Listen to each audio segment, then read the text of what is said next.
Bonjour à tous, Patricia Pajot. Donc, je suis ravie d'échanger aujourd'hui avec Alexandre Jost, fondateur et délégué général de la Fabrique Spinoza, sur la thématique de la santé positive. Bonjour Bonjour Alexandre. Patricia. Est-ce que tu peux nous expliquer ce que c'est le concept de santé positive? Tout à fait. Pour nous, la santé positive, c'est une santé globale qui est engageante, voire même joyeuse. Et aujourd'hui, ensemble, on va en examiner trois grands aspects. L'activité physique, l'espace physique de travail et également la santé mentale. Alors, commençons par l'activité physique. Est-ce que tu peux nous dire quels bénéfices on peut en avoir et comment est-ce qu'on peut faire pour la favoriser au travail? Oui, on s'intéresse aux bénéfices parce que c'est un enjeu important quand même, se rappeler qu'avec le télétravail, on a eu une augmentation de 50% des troubles musculo-squelettiques.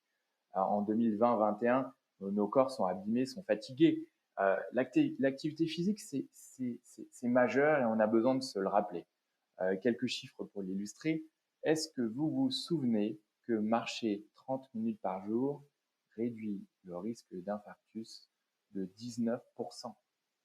Se rendre au travail à vélo, alors évidemment c'est pas toujours possible sur l'endroit où on habite et l'endroit où on travaille, eh bien réduirait de 52% le risque de mourir d'une maladie cardiaque. Et donc on s'aperçoit que l'activité physique, même si on le sait, c'est quelque chose qui n'est pas de l'ordre de l'épaisseur du trait. Je vais prendre un autre exemple. Examinez vos propres existences et dites-vous, est-ce que quand je suis en télétravail, est-ce que je me lève? Preuve à l'appui, 2 tiers des Français en télétravail ne se lèvent que pour aller aux toilettes. C'est donc un enjeu majeur. Par ailleurs, la santé, l'activité physique a un impact collatéral positif sur le sommeil, sur l'humeur, sur la nutrition, au point qu'on observe même des programmes, dont un que je trouve intéressant qui s'appelle Branchez-vous santé et qui évite la récidive de cancer à hauteur de 38% via exercice physique, alimentation et un bon engagement dans un programme. Ça donne donc énormément d'espoir. Alors, une fois qu'on a dit ça, on peut se dire, mais concrètement, je retrouve l'importance de ce levier, mais qu'est-ce que je peux faire, et en particulier dans le monde du travail? Eh bien, il y a une initiative qu'on a relevée par le fabricant de mobilier Herman Miller qu'on a trouvé inspirante. Il l'appelle tout simplement Sit, Stand, Move, Repeat. Je m'assieds, je me lève, je bouge et je recommence. Alors pourquoi faire ça? Eh bien, dans nos vies sédentaires, dans nos vies dans lesquelles les jeunes ont perdu 25% de leur capacité cardiovasculaire en 40 ans, eh bien, nous avons besoin de mouvoir notre corps, juste un tout petit peu. Et pour apporter du crédit à ça, ce protocole est inspiré de la réalisation science à l'appui que se lever 2 minutes toutes les heures diminuerait de 33% la probabilité de mort prématurée. Alors ce protocole Sit, Stand, Move, Repeat, eh bien, on est invité à le faire au travail et pour que ça marche, eh bien, il faut commencer par le faire de manière un petit peu forcée. Et on observe que si on demande à des collaborateurs, alors c'est un peu dictatorial, on est d'accord, mais bon, si on demande à des salariés de se lever et d'utiliser ce protocole pendant quelques jours de suite, on ancre cette habitude et on provoque une diminution d'un facteur 4 des troubles musculo-squelettiques. Et ça me paraît important. Donc ça, c'est tout simple. Et puis, si on essaie d'élargir notre vision, on peut aussi se dire être attentif à ne pas trop télétravailler, à la fois pour des raisons sociales, humaines, mais aussi pour mouvoir son corps. Et puis une dernière astuce que je pense que vous devez pratiquer chez L'Oréal, eh bien c'est peut-être tout simplement de faire en sorte que vos réunions se terminent 5 minutes plus tôt, ce qui permet de se lever, de se détendre, de débriefer également, de socialiser, de faire œuvre de créativité et de mouvoir son corps. Voilà donc, Patricia, ce qui me paraît important, ce qui me paraît fondamental en termes d'activité physique pour aller bien et œuvrer à notre santé positive. Ah, merci Alexandre. Alors parlons maintenant des espaces de travail. Pourquoi est-ce important de s'en préoccuper pour la santé des collaborateurs? Patricia, on a besoin de s'en préoccuper parce que si on ne fait pas attention, ils peuvent nous rendre malades. Et j'aime bien une image assez visuelle, c'est en fait une statue moulé de Emma 2040. C'est l'employé de bureau dans 20 ans de distance. Elle a été imaginée par un cabinet spécialisé en ergonomie et prospective. Emma a d'une part les yeux injectés de sang.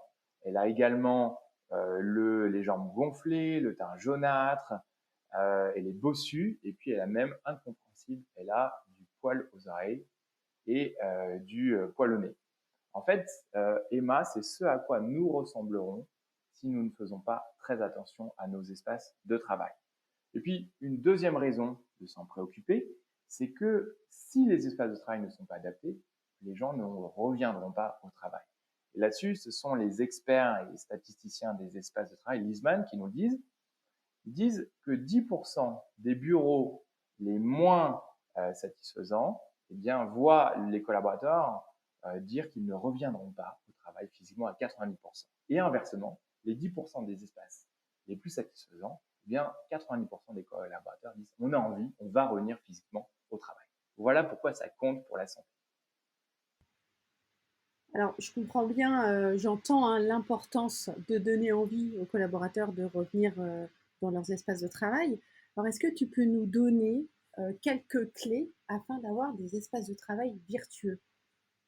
Alors, extrait d'une étude qu'on a appelée Nouveaux espaces de travail expérience collaborateur, on a quelques apprentissages, des choses très simples, basiques. Hein. L'ergonomie des assises Emma dont on parlait à l'instant, elle serait moins bossue si elle avait du mobilier ergonomique à la fois au travail mais également chez soi.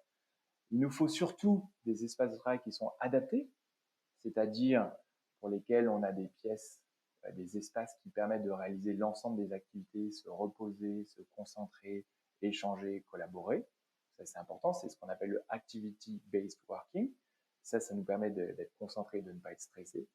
Plus important encore, il nous faut des espaces de travail qui favorisent les relations.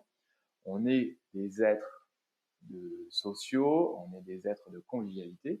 Et ça, c'est une invitation à repenser les espaces pour qu'il n'y ait pas de zone oubliée, que les escaliers, les photocopieuses, les couloirs soient des endroits dans lesquels on pense à se socialiser.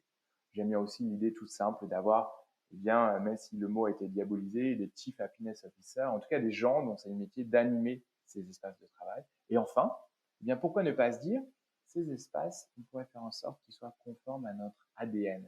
Est-ce que les espaces pourraient conforter, renforcer le sens que l'on trouve dans son travail?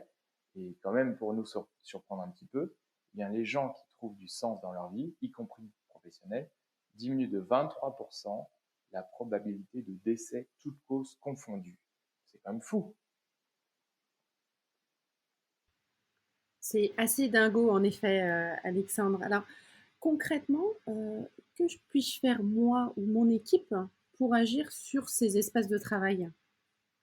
Enfin, je pense qu'aujourd'hui, on est à ce moment à cette croisée des chemins où on cherche à réinventer notre travail, manager, collaborateur, organisation, se dire mais à quoi ça peut ressembler ce travail hybride qui est bon pour nous, qui est sain, qui favorise notre épanouissement.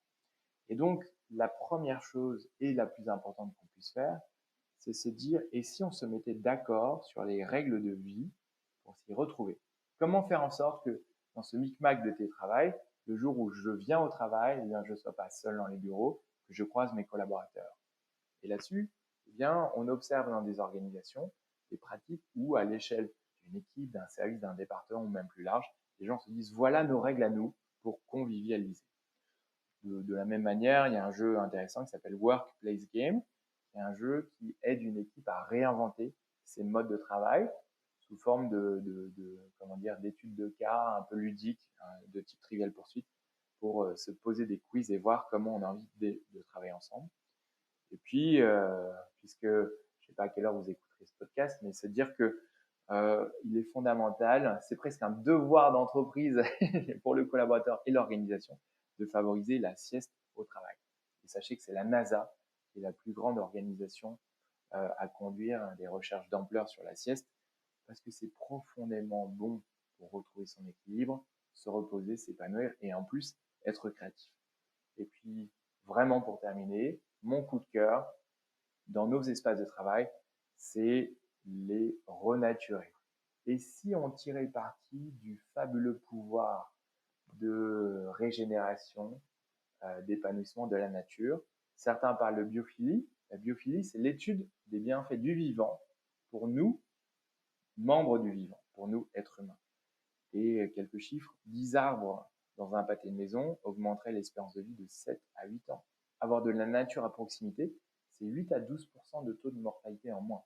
Et donc, tout ce qui va dans le sens d'amener la nature dans son travail, des plantes sur son bureau, des posters géants de nature, des potagers, des salles hydroponiques, toutes ces animations-là, en fait, permettent de renaturer l'espace de travail. Et puis, soyons un peu fous, eh bien, c'est le ministère de la Transition écologique qui autorise, sous certaines circonstances, de venir avec un animal au travail. Et on voit que ça génère plus de fluidité humaine, une plus grande intelligence dans les relations, un apaisement et globalement de la joie, de la santé et de la satisfaction au travail. Donc, allons-y, tentons le coup. Alors, merci Alexandre pour toutes ces belles recos. Faire une micro-sieste à l'ombre des palmiers au milieu de son bureau, j'avoue que ça fait envie. Alors, autre sujet, parce qu'on en entend beaucoup parler, enfin, voilà, vu post-Covid, changement, transformation, on parle beaucoup de santé mentale des Français. Est-ce que tu peux nous dire, voilà, au travail, notamment au travail, où est-ce qu'on en est et enfin, quelle est la santé mentale des Français, notamment au travail? Enfin, alors, c'est le moment du podcast qui est un peu moins joyeux, mais, mais bon, on va rebondir après. Quand même, rappelons-nous que en novembre 2020, alors ça commence à dater, mais pas tant que ça finalement, Santé publique France révélait par ses enquêtes régulières que 22,6% des Français étaient en état de dépression. Pas de déprime, de blues ou de spleen, de coup de mou, en état de dépression. C'est pathologique. Alors, on dit parfois que la fatigue est la nouvelle pandémie. 80% des Français déclarent être fatigués dans la journée. On est un sur deux, je me mets dedans, hein, j'ai 2 enfants bas âge, à dormir moins que notre besoin. Et finalement, aujourd'hui, eh bien, on peut le dire, l'état premier sondage à l'appui des Français, devant la joie, devant le stress, devant la colère, c'est la fatigue. Et pour avancer, une première clé, et si on imaginait dans la lignée de ce qu'on disait juste avant, des siestes flash, de l'auto-hypnose, de la sophrologie, toutes ces choses qui permettent au travail ou à côté d'améliorer la qualité de notre sommeil. C'est vrai que s'octroyer des pauses de revitalisation dans son quotidien a des vertus plus que positives. Et si on parlait des collègues, justement, est-ce que ça peut être une clé de notre santé psychique ou l'inverse? Alors, j'aime beaucoup la question, Patricia, parce que c'est les deux, tout à fait. D'une part, c'est le MEDEF qui rappelle que la première source de stress au travail, c'est les collègues. Ouais, donc Sartre avait à peu près raison. À l'enfer, c'est les autres au travail. Et dans le même temps, ce qui nous rend vraiment heureux dans la vie, eh bien, c'est l'être humain. La plus longue étude jamais menée sur le bonheur, à Harvard, 4 générations de chercheurs, 70 années de recherche, l'étude Grant, elle nous dit ce qui fait le bonheur dans la vie et la santé, c'est l'amour sous toutes ses formes, sous toutes ses modalités, du conjoint, des amis, la camaraderie et la convivialité au travail. Tout ça, c'est important. Et ça nous amène donc à nous dire, et si on faisait œuvre de communication non violente, si on développait notre intelligence émotionnelle, et si également, je me disais, je suis un acteur de la reconnaissance, reconnaissance de mes pairs, de mes subordonnés, et si même, soyons un peu fous, je disais de temps en temps merci aussi à mon manager. C'est s'autoriser aussi à faire preuve d'altruisme et d'empathie via ces fameuses minutes météo où on interroge l'autre en le regardant droit dans les yeux, en lui disant sincèrement, avec empathie, comment est-ce que tu vas? Quelle est ton humeur aujourd'hui? Est-ce que tu es soleil, tempête, autre? Et puis, si on s'autorise le petit grain de folie depuis le début du podcast, eh bien, aller même vers ce qu'on appelle parfois des micro-moments d'amour. C'est la chercheuse en psychologie positive, Barbara Fredrickson, qui dit que avec de l'écoute, de la résonance et du partage d'émotions positives, ce que je partage avec le collègue, c'est de la camaraderie, mais c'est même plus, c'est un micro-moment d'amour. Alors, restons sur la thématique de l'amour et de la sérénité. Euh, et moi seule, qu'est-ce que je peux faire justement pour trouver dans mon quotidien, au travail, un peu plus de sérénité? Alors, je vais vous répondre à la première personne et à la troisième personne. Donc, moi, aujourd'hui, j'ai fait la fête, spectacle de fin d'année de l'école de mon fils. Ma femme n'est pas là. Il y a beaucoup de choses au travail, dont ce podcast qui me rend joyeux. Et puis, ce soir encore, c'est reparti. Je pense que ce qui compte, c'est de trouver des temps pour souffler. On appelle ça comme on veut. C'est du centrage, c'est de la méditation, c'est de la pleine conscience, peu importe le nom que l'on y met. Certains parlent de cohérence cardiaque. La méthode est 3-6-5. 3 fois par jour, 6 respirations par minute pendant 5 minutes. Juste faire ça pour un moment, avoir le sentiment d'arrêter de courir comme à la course à l'échalote, ou marcher, ou faire une pause. Et pour ceux qui se disent, tout ça c'est marrant, mais c'est pas moi, c'est quand même pas très sérieux, dites-vous que ce sont les parlementaires anglais qui parfois pratiquent la méditation. Pourtant, on ne les imaginerait pas faire ça. On a vu précédemment qu'une manière de prendre soin de soi, trouver la sérénité, c'est faire du sport, générer l'endorphine ou un peu d'activité physique à sa mesure, descendre du tram ou du bus une station plus tôt. Une autre idée aussi que j'aime bien parce qu'elle est décalée, est-ce que je pourrais faire revenir un peu d'art, un peu de beauté en entreprise? Et à nouveau, ceux qui se diraient, mais quel est le rapport avec la santé? Eh bien, c'est l'OMS qui répertorie 3000 études montrant le lien entre art et santé. Écoutez la sonate K448 en ré mineur de Mozart pour apaiser votre cerveau. Faites preuve d'inventivité pour amener du sensible au travail, de belles images, des œuvres d'art. Sans doute que mes pratiques préférées, je terminerai presque par là, c'est d'aller vers les exercices de gratitude. Alors, ils sont issus de la psychologie positive, donc ils sont scientifiques. Se dire merci à soi, dire merci à l'autre et dire merci à l'univers 3 fois par jour. C'est une pratique qui améliore la satisfaction au travail et même la santé. Et toujours pareil, pour équilibrer le caractère léger et scientifique, eh bien, ce sont des instituts de cardiologie en hôpital qui vont demander à des patients pendant 8 semaines d'œuvrer à des protocoles de gratitude, des journaux de gratitude, ils appellent ça, et qui observent que dans ces 8 semaines, on voit une diminution des biomarqueurs inflammatoires. Et puis, pour terminer notre moment ensemble, j'ai envie de vous dire, si tout ça ne marche pas et que le travail est intense, eh bien, gardez une idée simple, c'est finalement, ce n'est que le travail. On y est engagé, on y est passionné, mais pour la plupart d'entre nous, on ne sauve pas des vies. Alors, œuvrons au maximum, donnons du sens à notre existence, mais finalement, ce n'est que le travail. Et puis, c'est coutume de terminer par une citation par rapport à toutes les inquiétudes que l'on a. J'aime bien Mark Twain qui dit « Dans ma vie, j'ai eu beaucoup de soucis dont très peu ont vraiment existé. » Et donc, la plupart du temps, nous sommes en train d'anticiper un drame qui n'arrivera jamais. Donc, en ces temps denses, en ces temps parfois absurdes, œuvrons à la santé positive en faisant œuvre de légèreté. Et mon message final, sous la forme d'une petite phrase, eh bien, cette santé positive, c'est à la fois un besoin de chacun, mais c'est surtout une co-responsabilité collective. Et puis, pour se donner la pêche, la santé positive, c'est une joie pour tous. Merci beaucoup Patricia de m'avoir invité. Merci beaucoup Alexandre de nous avoir distillé tout plein d'outils et de recommandations. Nous, on te suit vraiment sur comment prôner les bienfaits de la pause, parce que comme tu le dis, juste insérer dans son tumulte du quotidien quelques minutes de pause, de recentrage, de respiration, eh bien, a des vertus plus que très positives, comme tu viens de nous l'expliquer au travers de ces quelques minutes. Un grand merci à moi d'avoir mon moment de gratitude envers toi, Alexandre. Merci beaucoup pour ton temps, tous tes conseils, et je te dis à très vite, j'espère. Merci pour votre écoute. Si vous voulez en savoir plus, vous aurez encore des informations supplémentaires dans notre étude La santé positive sur le site de la Fabrique Spinoza. Voilà.